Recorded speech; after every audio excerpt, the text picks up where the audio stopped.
شما که زبان ما را میدانی سخن بگو. سلام و درود امپراتور روم بر حاکم بزرگ بصره، کسی که بر سرزمینی حکومت می کند که مأمن دانشمند بزرگی است، کسی که فرسنگ‌ها به دنبالش شهر به شهر، دیار به دیار، از یونان به خراسان، از خراسان به قم و از آنجا به بصره آمده. خراسان، قم و اکنون بصره. شما به دنبال کی هستید؟ جابر ابن حیان. جابر ابن حیان؟ شما این مسیر طولانی را فقط به دنبال جابر ابن حیان بودید؟ آری سرورم.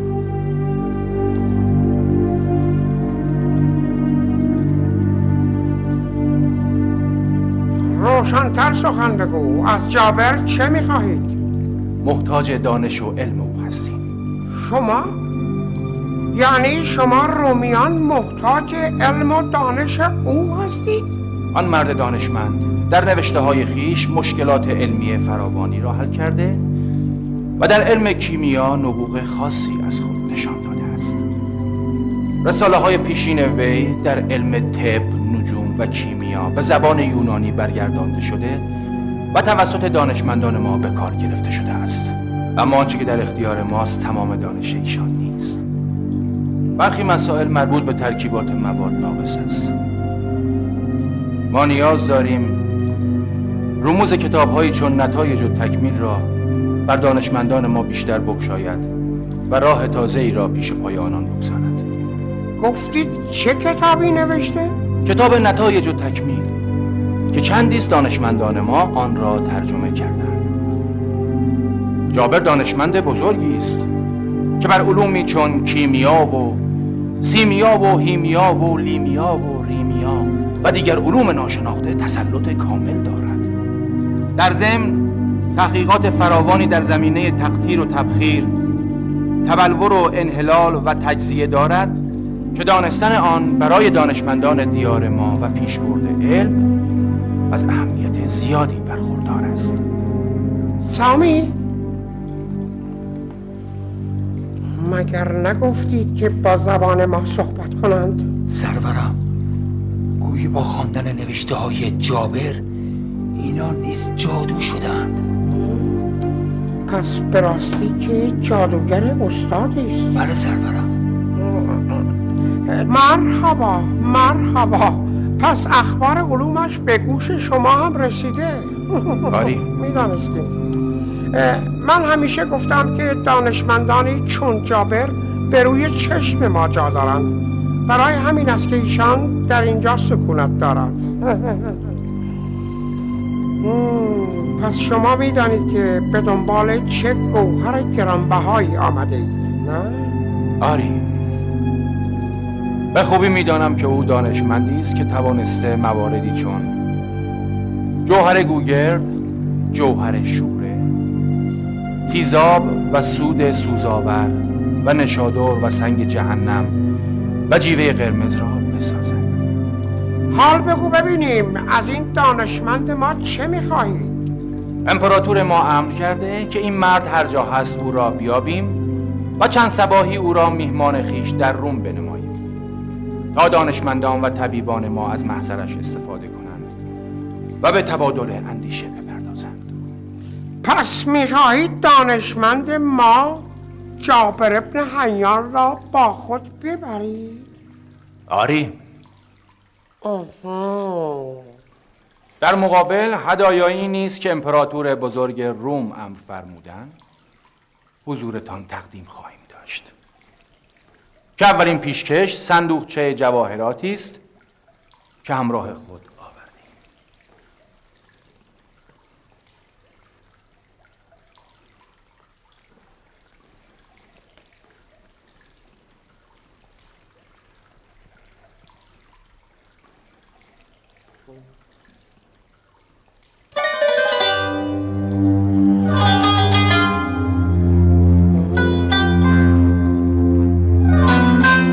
پیشکش برای این است که جابر را با شما همراه کنیم؟ آری سرورم. البته این تنها نمونه هدایای ماست. که در صورت موافقت با آمدن جابر به روم تقدیم خواهد شد. ابو ثعلب تحویل بگیر. اطاعت سرورم. خب خوش آمدید. شما مهمان ما هستید و حتما راه درازی را آمده اید. تا کمی استراحت کنید دستور خواهیم داد جابر را بیابند و به حضور شما بیاورند. سامی؟ بله سرورم. راهنمایی کنید مهمانان ما کمی استراحت کنند. اطاعت. درست است که ما راه بسیار آمده ایم، اما خستگیمان تنها با دیدن دانشمندی چون جابر برطرف خواهد شد. ولی همانطور که میدانید یافتن جابر زمان میبرد. تا شما کمی استراحت کنید او را خواهیم یافت. بفرمایید.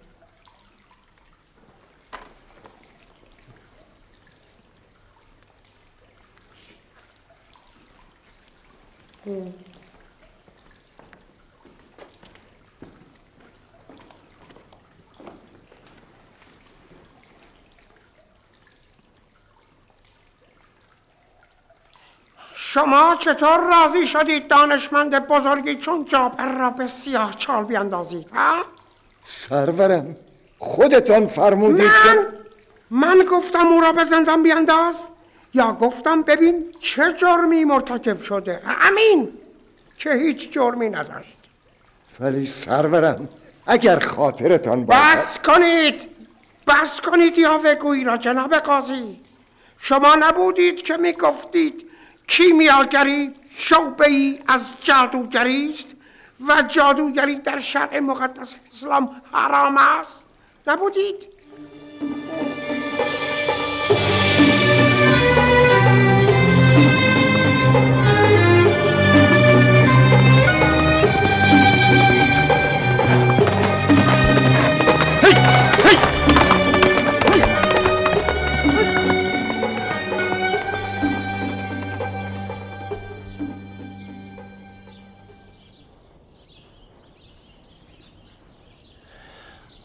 دیگر چیزی نگفت؟ تنها گفت که سلام مرا به برادرم عنوان برسان و به او بگو که این مسئله را چون رازی از دیگران پنهان بدار، زیرا اگر دشمنان آگاهی یابند ممکن است دسیسه کنند و در پی آسیب رساندن به احادیث باشند.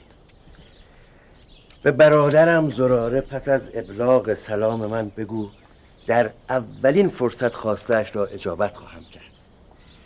حفظ مطالب علمی و علوم رسول الله و اهل بیتش مهمترین وظیفه ماست که با جان و مال باید در گسترش آنها تلاش کنیم. چشم.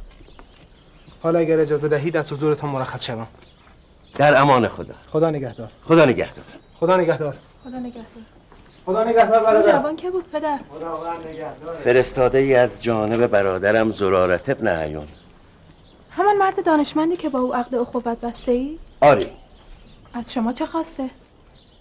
مولایمان جعفر ابن محمد به او امر کرده که احادیث ایشان و پدر بزرگوارشان محمد ابن علی ابن الحسین را گردآوری کرده و یک جا مکتوب نماید. او نیز از من خواسته تا احادیث مکتوبی را که از آنها گردآوری کرده ام به او برسانم. باید هر چه سریعتر تکلیف جابر را روشن کنم.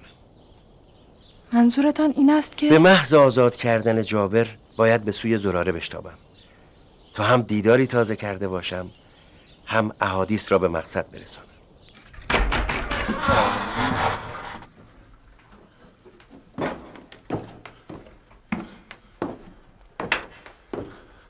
سلام حارس، خوش به حالت. وقت استراحت تو وقت نگهبانی من. حواست را جمع کن، با زندانیان هم صحبت نکن. شب بخیر. خیالت راحت باشه. شب بخیر.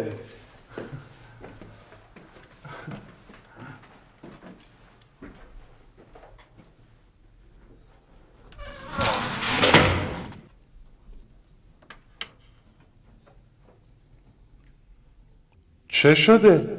نگاه میکنی؟ نگاه داره؟ تا داری نگاه میکنی؟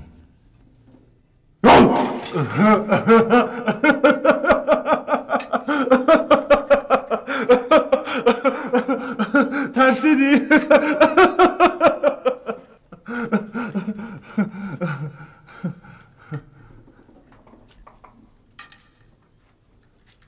پس جابر دانشمند ایرانی که میگویم به بصره آمده اوست.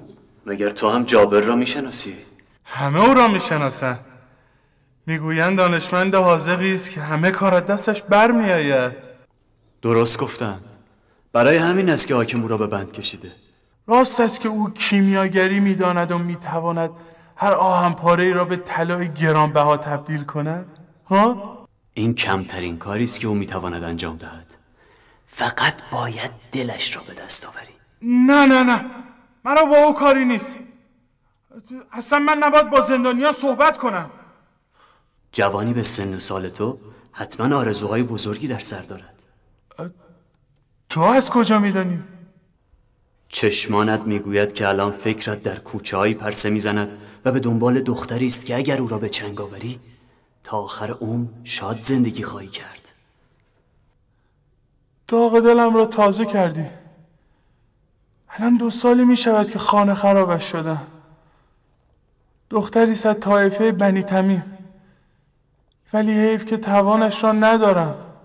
چرا؟ فکر میکنید چقدر مواجب از حاکم میگیرم؟ عشق عاشقی برای آدم های مثل من یعنی خواب و خیال. باید کله‌ات را به کار بیاندازی. چگونه؟ کیمیاگری معروف در دستان توست. او میتواند تمام خواب و خیالهای تو را به واقعیت تبدیل سازد. یعنی میتوانم زیباروی طایفه بنی تمیم را به چنگ بیاورم؟ چرا که نه؟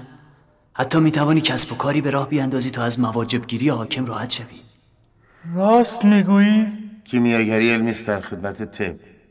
به کار جوانان خوشخیالی همچون تو نمیآید. باید امتحان کنی تا ببینی چگونه در طرفت العینی زندگیت را آباد میکند. به امتحانش میارزد.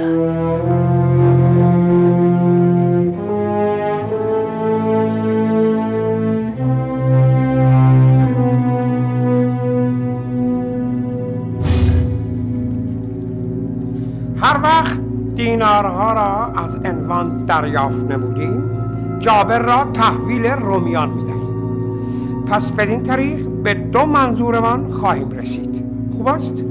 اگر جابر به شاگردانش فلسفه می‌آموزد، من به حاکمانم سیاست می‌آموزم. ای روبا چه فکر بکری؟ اندیشه زیرکانه ایست که به فکر حاکمی چون شما میرسد. عبید، سرورم، اکنون وقت دلجویی است. دلجویی؟ آری، اکنون به سیاهچال برو و جابر را به نزد ما فراخوان. اکنون که او منشأ برکات فراوانی است، باید از او دلجویی کنیم و رضایتش را فراهم آوریم. او برای ما متاع بزرگی است. اطاعت قربان. همراه من بیایید.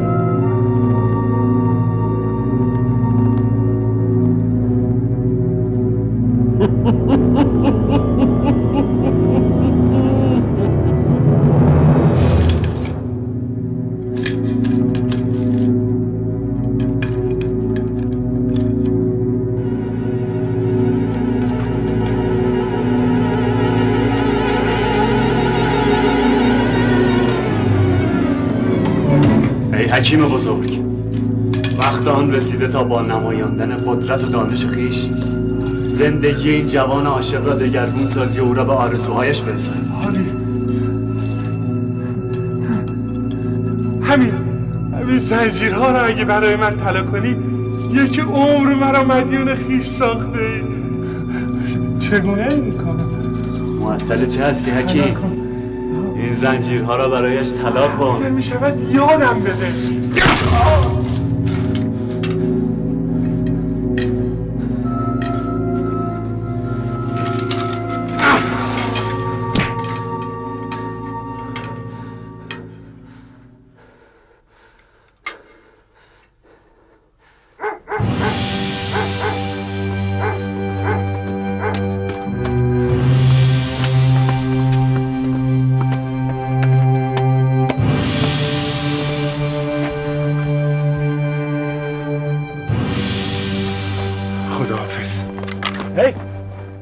ببینم. از این طرف کجا میروی؟ باید برم به خانه عنوان. زیاد فرصت نداریم. هر لحظه ممکن است بقیه سربازان از فرارمان با خبر شوند و به دنبالمان بیایند. چاره‌ای ندارم. موندن در بصره دیگه صلاح نیست. باید اسباب و لوازمم رو بردارم و بگریزم. باشه، با هم میریم. نیازی نیست تو خودت رو به خاطر من به خطر بندازی. اگر تو نبودی الان من در سیاهچال انتظار مرگ را میکشیدم. حس میکنم سرنوشتمان به هم گره خورده. برویم.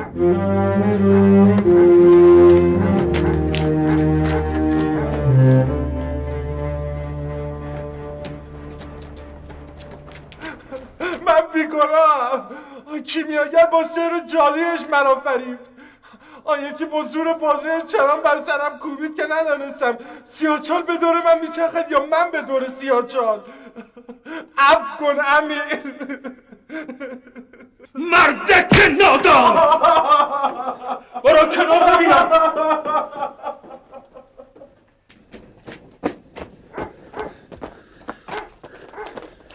از این طرف.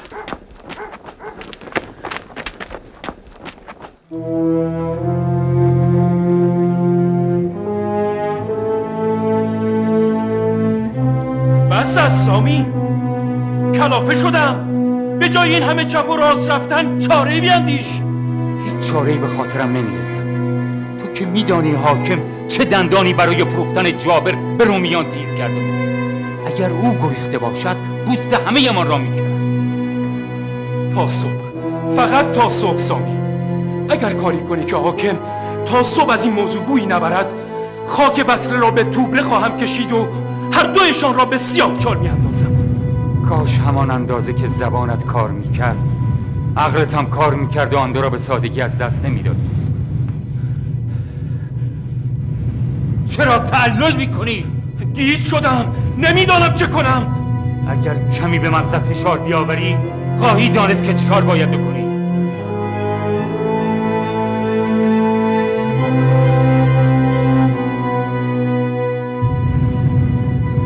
باور کن هر چی میاندیشم، هر چه فشار میآورم، عقلم به جای قد نمیدهد. نادان، به جز مخفیگاه زبیر و خانه عنوان کجا میتواند رفته باشد؟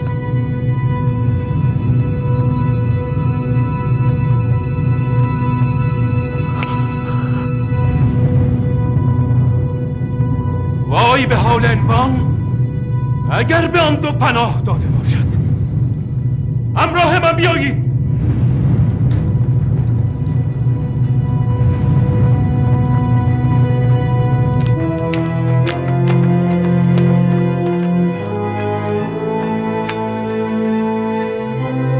عجله کن جابر، من اینجا مواظبم.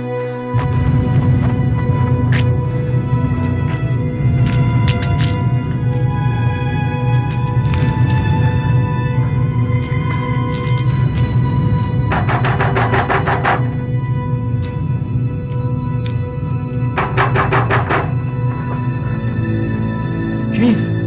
نمیدانم سرورم. آمدم، امان بده. سلام شد. سرمولایت کجاست؟ جابر، خدای من.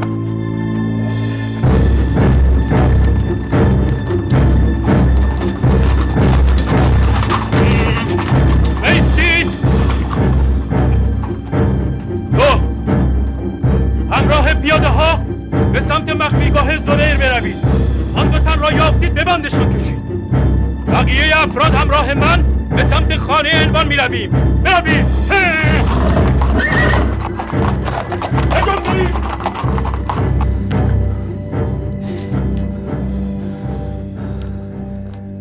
چرا امشب؟ نمیتوانم عنوان. یک لحظه ماندن ممکن است موجب مرگم شود. تنها آمدم تا کتاب‌ها و اسبابم رو بردارم و بگریزم. به کجا؟ هر جا. خارج از بصره. ما خود نیز قصد سفر کرده. شر حاکم بصره در کمین ما نیز هست. فقط مانده بودم تا اسباب آزادی تو را فراهم کنم. آری، جان شما نیز در خطر است. اما من لحظه ای مجال ماندن ندارم. اکنون من یک زندانی فراریم. گمان میکنی اگر تو را بیابند ما را آسوده خواهند گذاشت؟ هرگز. مطمئن باش اولین جایی که خواهند آمد همینجاست. پس ما خود نیز باید بگریزیم. شوقی، زلفا، بله سر. اسباب و وسایل سفر آماده کنید تا همراهی جابر را از دست ندهیم. عجله کنید. بشه تا فقط وسایل ضروری را بردارید.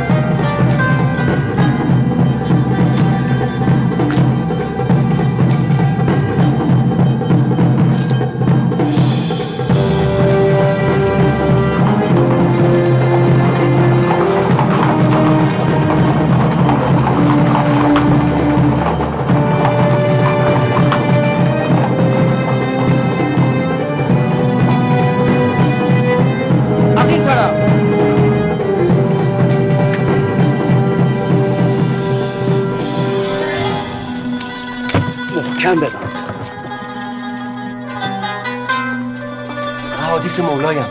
صندوقچه احادیث را چه کردی؟ الان میآورم سرورم. شتاب کن.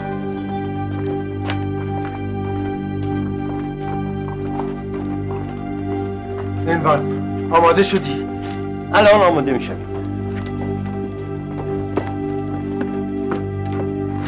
صندوقچه سرورم. یادت باشد اینها برایم از جان هم عزیزتر است. باید سالم به مقصد برسن. به رو چشم. جای مطمئنی بگذار. تو آماده ای؟ بله پدر. شوقی؟ آمادم. جابر؟ ما آماده ایم.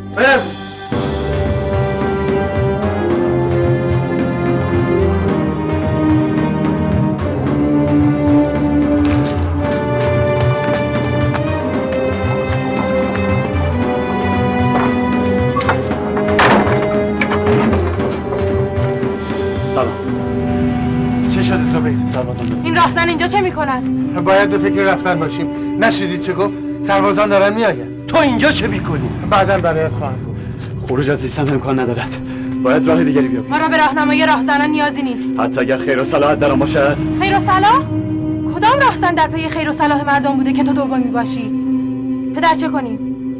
الان وقت چانه زدن نیست. باید حرکت کنیم. راه دیگری برای خروج نیست.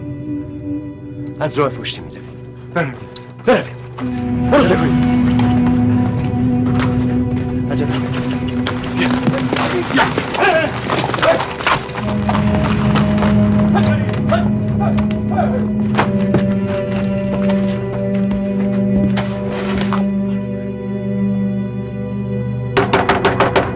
در را باز کنید!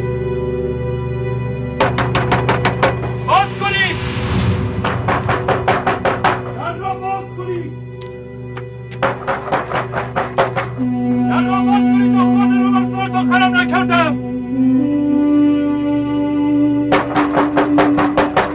باز کنید! مگر کرید؟ چرا در را باز نمی کنید؟ کجاست؟ از که سخن میگویید؟ تمام خانه را بگردید. اتاق به اتاق، پستو به پستو. هیچ جای خانه پنهان از نظرتان نباشد. اینجا چه میخواهی؟ به دنبال چه کس میگردید؟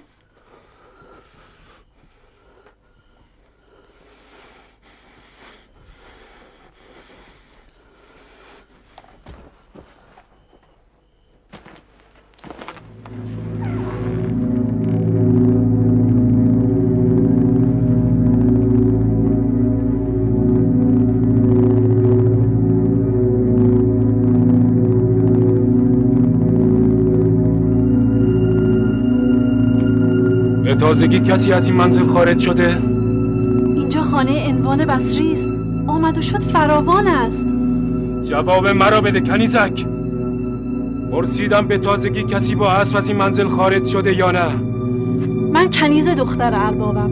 کاری با آمد و شده مراجعان ندارم. چه شد؟ هیچ کس در این خانه نیست قربان. کسی رو نیافتیم قربان. نه من از تو دیگران. فقط یک بار میپرسم، بگو اربابت کجاست؟ دیدید که در خانه نیست. فقط همین؟ اگر یک بار دیگر در پاسخ به سوالم تعلل کنی گلویت را میبرم. بگو ببینم اربابت عنوان بصری کجاست؟ به خانه ابو فاضل رفتند. ابو فاضل تاجر؟ آن هم این وقت شب؟ گفت امر مهمی پیش آمده. درباره چه؟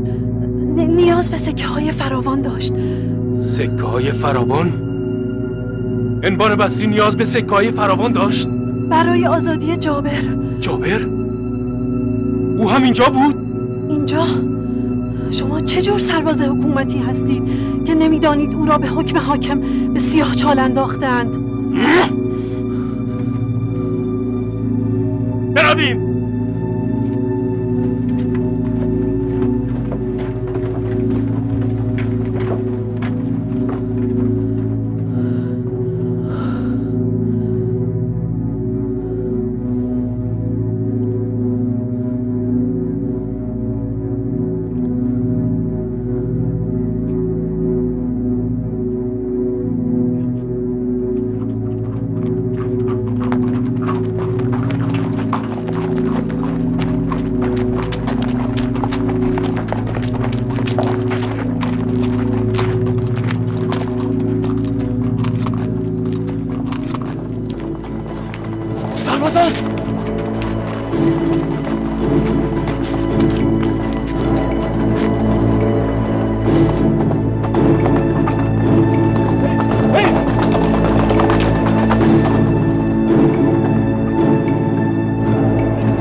باید سریعتر حرکت کنیم تا زودتر به جای امنی برسیم. جای امن برای که؟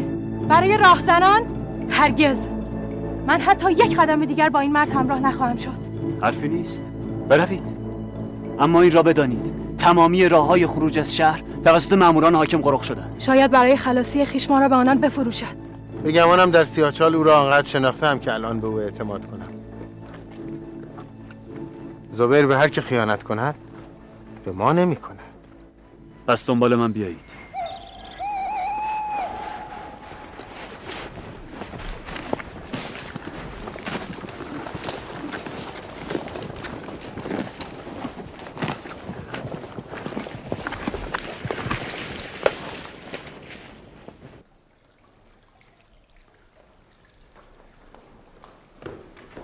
چه شد؟ یافتید؟ گویی قطره آب شدند و در زمین فرو رفتند. سامی چه کار کنیم؟ به خانه انوار رفتید؟ کسی را نیافتیم. به قرارگاه زبیر چه؟ آنجا را نیز زیر رو کردیم. پس اینجا چه غلطی میکنی نادان؟ حتما به کمک آن راهزن از شهر خارج شدند و به سمتی رفتند. با وجود عنوان و دخترش نمیتوانند زیاد از بصره دور شده باشند. آری، نمیتوانند زیاد دور شده باشند. حق با توست سامی. آری، حق با توست. خدا به زن و بچه‌ام رحم کند. همراه من بیایید. دور اطراف شهر بصره را کمی بزنید. نگذارید کسی خارج شود. همه جا را